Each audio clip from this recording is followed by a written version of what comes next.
mortise joint to be the exact same width.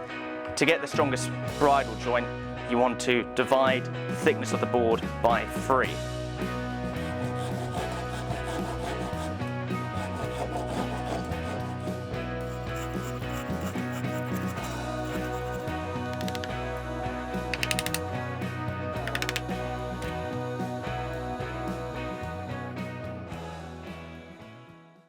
Welcome to Woodworking Skills for Beginners video with me, Sean Evelegh, where we're going to be cutting a bridle joint. The tools you'll need are a rip saw, a crosscut saw, a mallet, a bevel edge chisel set, a router plane, a square, a fret saw, a mortise gauge, a marking knife, a pencil and a rule. A bridle joint is very much like an exposed mortise tenon. It's used in cabinetry and chairs, but most oftenly used in door frames. So, like a mortise tenon, we want to cut the mortise first and then cut the tenon to fit it. First thing we want to do is establish our face side and face edge. And all you're doing here is picking the most decorative grain that you want to be on the top of the joint. So, I like these two sides. Next thing I want to do is position the boards in the orientation I want. And I'm using my fingers here. You can either have the joint be flush or let both boards overhang so then you can flush it off later. Or if you like the exposed look, you can chamfer these fingers, if you want to call them that, at the end. So I'm using my fingers here, overhanging the boards by about 2 millimeters on each side. And then I'm going to use my marking knife and just make a mark on both boards. Now, if you used a shooting board and the boards are perfectly square, you can then use a marking gauge to mark a line all the way around it. But if the boards aren't exactly square, there is a way of getting an accurate line. And that is using a square. And as long as you're always referencing off one of the face sides or face edges, the line is going to meet all the way around. So I'm going to put my knife in that mark I just made, butt up the square and draw a line. I'm doing a faint line to begin with to establish it and then going a bit deeper. If you go too hard at the beginning, it can follow the grain and not the square.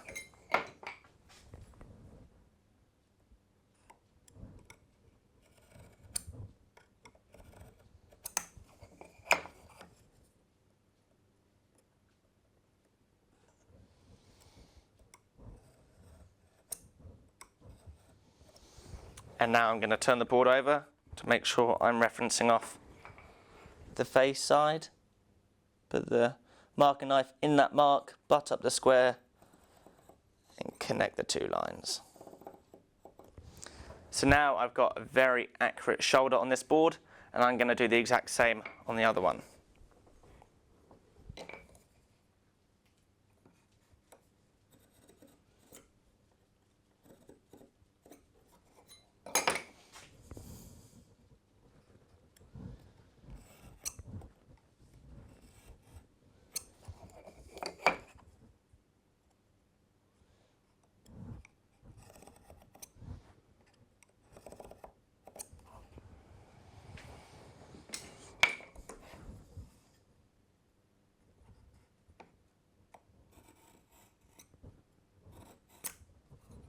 Okay,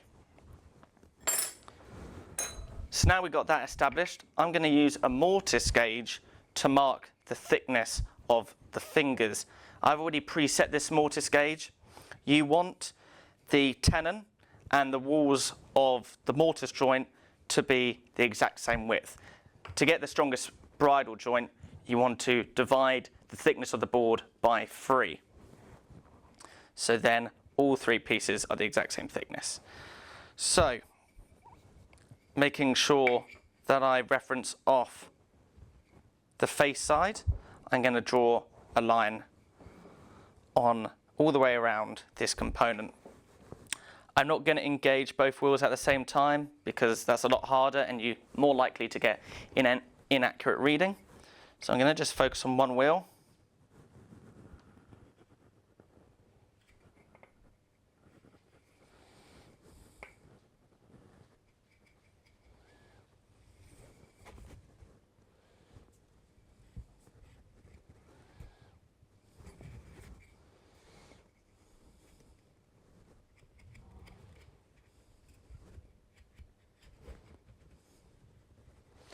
Might need to do 2 passes with this to really establish the line. Make sure you don't overshoot that knife line, just roll the marking gauge to it. That's why I think these wheel marking gauges are easier to use than the pin style, because you can literally just roll the wheel up to the line.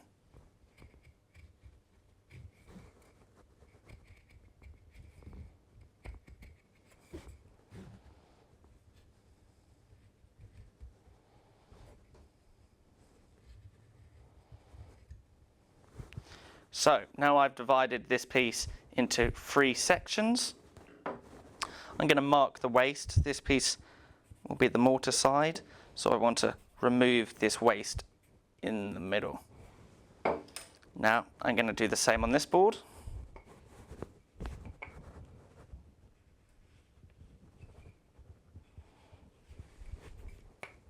Still referencing off the face side.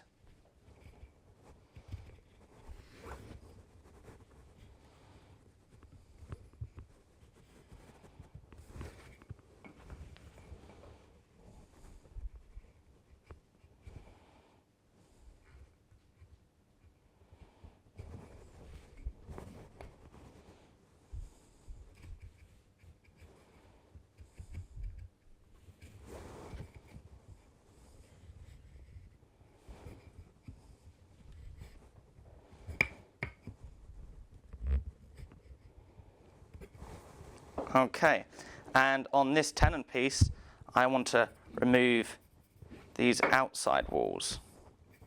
So you can see now how it's going to connect together. So we want to cut the mortise first, so I'm going to head over to the bench vise.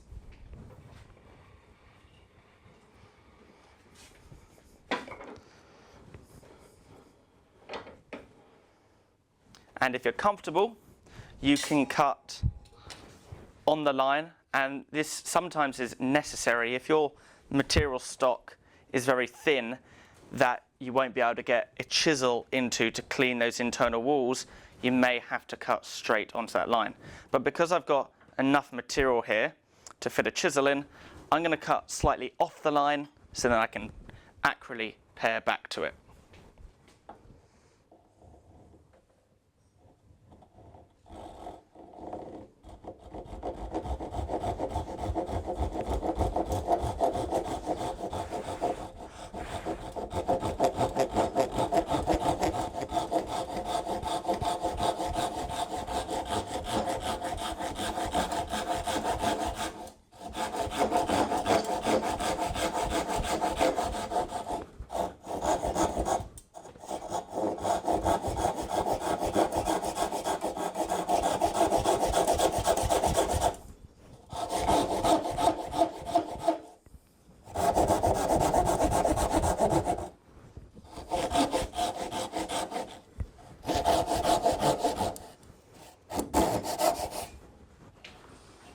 I'm going to turn the board around just to make it a bit more comfortable.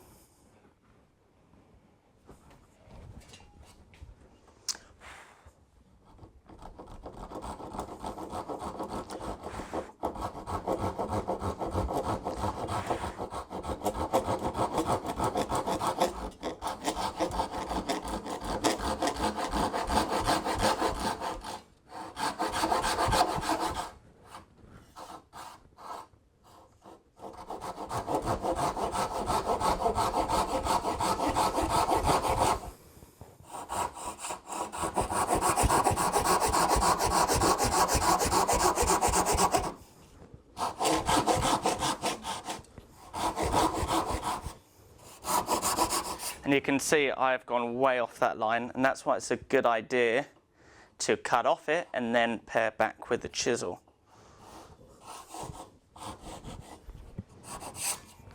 So now I'm going to use a fret saw to remove most of this waste.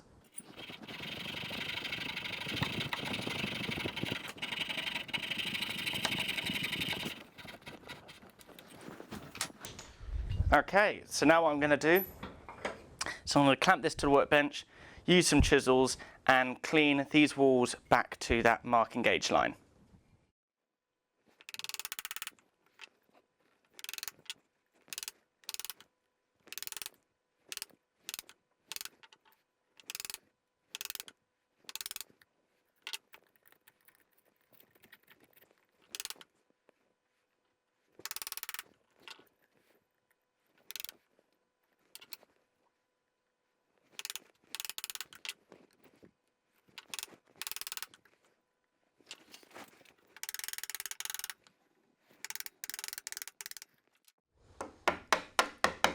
You don't want to take too heavy of a cut because it can push your chisel back past that marking gauge line.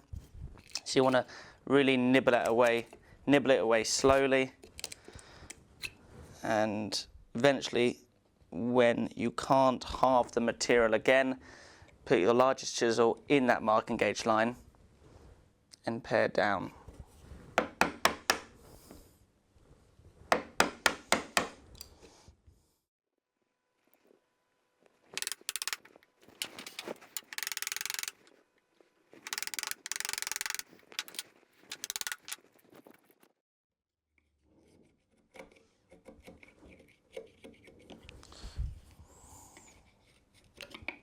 Okay, so this section looks done now. You want to be very careful there are no high spots that will prevent the tenon from seating or making it too tight. If there's any high spots in the middle, when you wedge in the tenon, it can quite often split the board open. So make sure you do a slight undercut. And sight it. You can also use a rule, making sure it's touching at the front and the back. Okay, so now similar process to cut the tenon. However, we'll be using a router plane to clean up those faces. So I've got it in the vise. I'm going to go back to my rip saw.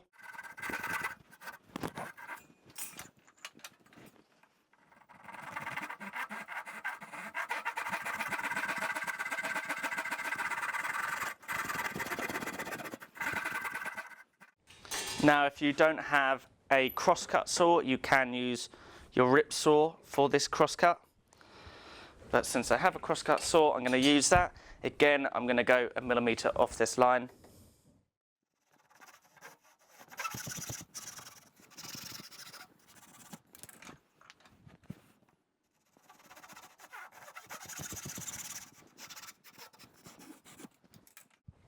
Okay. So now that tenon is oversized and it's not going to fit into that mortise. Just lining up the face side, seeing if my marking gauge line is still looking on track. And it is, it's lining up. I'm now going to move over to these bench dogs and then use a router plane to clean up these faces, taking small passes at a time. It's a good idea to take the board out of the vise, test fit it once in a while, because you might not need to go down to that marking gauge line if you accidentally cut the mortise too big. So little passes, keep test fitting it, and then you're going to get a snug fit.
Okay, that looks pretty good. What I'm going to do now is clean up that shoulder with a chisel, and then we're good to go.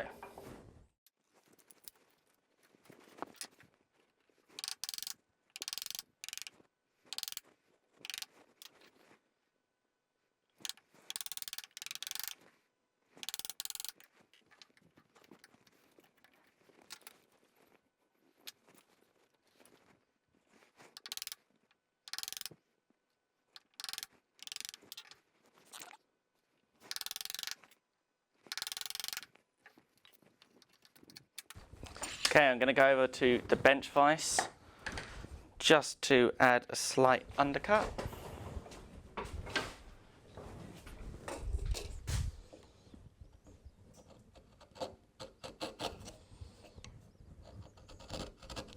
Making sure I don't go deeper than that marking gauge line on the outside, but deeper in the middle.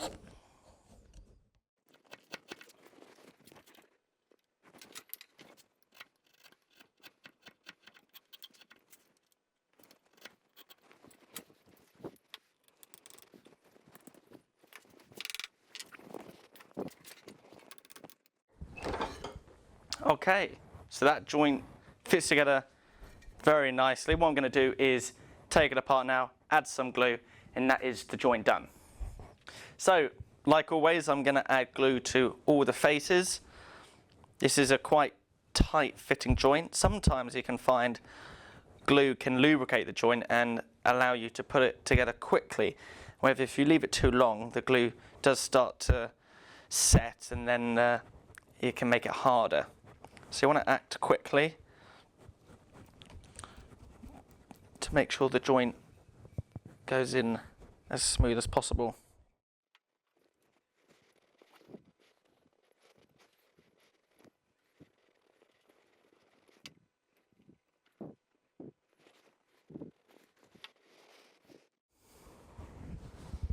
There we go. Make sure all the shoulders are seated properly.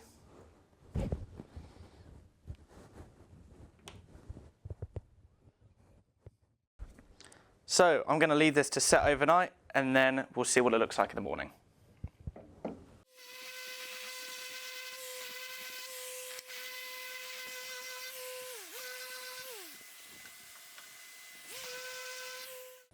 So that is a bridle joint. It already is extremely strong, but if you wanted to add more strength, all you need to do is add a dowel through the joint. And if you did that in a contrasting wood, it also will be quite decorative. So I hope you learned something. I hope you enjoyed this video. Remember to like, share and subscribe, and we'll see you in the next one.